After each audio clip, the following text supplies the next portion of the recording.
Narratives can sometimes be deceptive. In the last month or so, the side travelling to Sri Lanka for the limited over series has been relegated as the B team in the common parlance.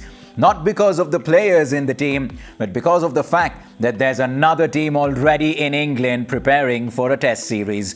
In reality, this side under Shikhar Dhawan is as good as any cricket team in the world.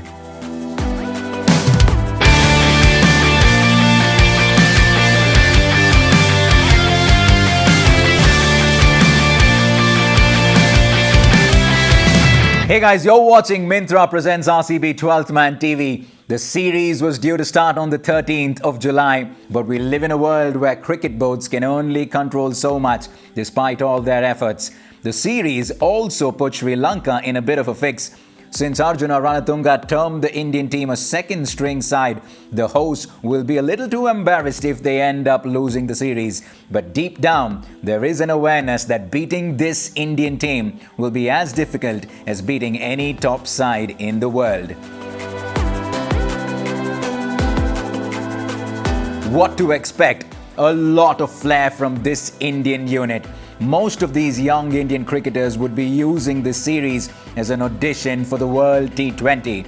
True that they may have another round in the Indian Premier League as well, but performing against an international side in an Indian jersey carries an extra point for sure. The series will also provide an opportunity for the fans to witness some limited overs action before the 5-match test series against England.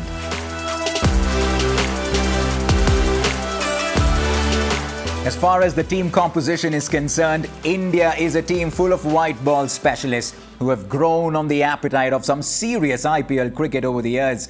Shikhar Dhawan will be leading the team for the very first time, while his deputy Bhuvi Kumar, who missed the flight to England, would want to use this as an opportunity to be in the reckoning for future series. Devdutt Padikkal, Nitish Rana, Chetan Sakaria, there are quite a few players who have never been part of an Indian squad before, and this tour provides them an opportunity to taste the experience of how it feels to wear the blue of Team India. Speaking of Sri Lanka, the last few weeks have been slightly controversial for the hosts. 3 players were sent back after found to have breached the bio bubble in England. Kusal Perera will be missing the series with a shoulder injury, further making life tricky for the hosts. However, Dhananjaya De Silva showed some spark in England and will be hoping that the home advantage adds some comfort to his batting.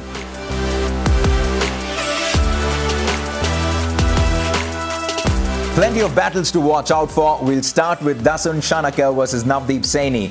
Dasun has been made the captain for the series. That might add extra responsibility on his shoulders, but he will take confidence from his outings against England. How he goes against a quick Navdeep Saini will be an interesting battle to watch.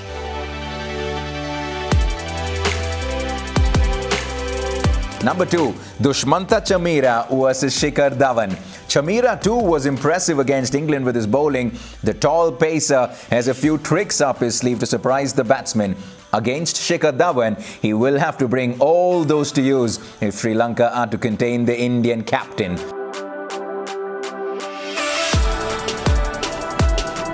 And finally, Akila Dhananjaya versus Hardik Pandya. It's going to be an interesting tussle, this one. Pandya would want to use the series to test his long levers ahead of the IPL and the World T20. Back in 2017, Dhananjaya bagged 6 for 54, and one must bear in mind that he can be a surprise weapon in the Sri Lankan arsenal.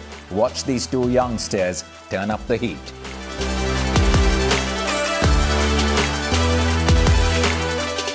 In our RCB Watch segment, Navdeep Saini, Yuzi Chahal and Devdutt Padikkal, RCB have a fair bit of representation in the series. Young and sensational Padikkal will be hoping to get a debut on the tour.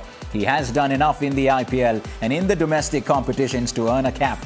Yuzi Chahal has already said that the world is going to see a different Yuzi in Sri Lanka. And as far as Saini is concerned, we all know he likes to keep things simple. Run and bowl fast. He was the man of the series the last time India faced Sri Lanka in a T20 series in 2020. RCB fans would love to see an encore.